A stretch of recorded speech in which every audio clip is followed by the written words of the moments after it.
A lot of times you can contribute a series of fatalities with impaired driving, speed, weather-related. It's hard to say for 2014 what the actual cause was. There was such an undetermined amount of things that had happened. A couple of the larger media-generated or public interest stories would be the wrong-way driver that we had back in February 28th, where an elderly gentleman got turned around in our rest area northbound on I-5 and then came southbound I-5 and struck another vehicle head-on, where a 6-year-old young male suffered injuries that caused a fatality. A short time after that, the driver that actually caused the collision passed away from injuries sustained in the same collision. It's a horrific incident to witness or be involved with, but anytime a child's involved, it makes it even harder. Then later on that evening, we had another fatality in the exact same area, just on the southbound side, where a 18-year-old young man lost control of his vehicle, left the roadway and struck a tree and was pronounced deceased at the scene. And then again on April 7th, we had another motorcyclist die in that same exact area, northbound, when a vehicle had slowed and then swerved into his lane, forcing him off his vehicle, and he was fatally injured as well. So when we take February 28th and go to April 7th, there's 4 crashes that involve a fatality collision in the same exact area of the county and resulting in 5 deaths.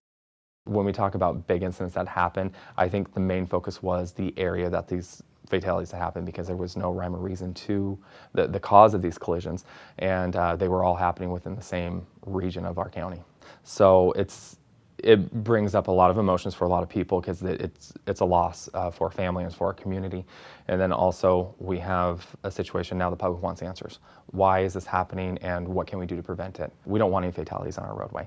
We actually have a program in place right now. It's called the Target Zero program, and we're looking to reduce fatality collisions by the year 2030 to 0.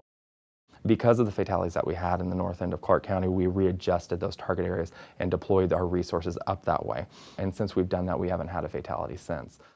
So when we go to these target areas, what we're doing is we're actively working speed. We're looking for aggressive drivers. We're looking for motorists that are unbelted driving down the freeway. So once you start adding impairment, whether it be drugs, alcohol, prescription medications with alcohol, whatever it may be, the ability for you to operate that motor vehicle safely is greatly diminished, and those choices that you make when you get behind that wheel are affecting others as well. Once you start adding rain, fog, snow, whatever it may be, poor visibility, heavy traffic, that speed needs to be reduced. And once that speed's reduced, you're reducing your chances of being involved in a collision and somebody else.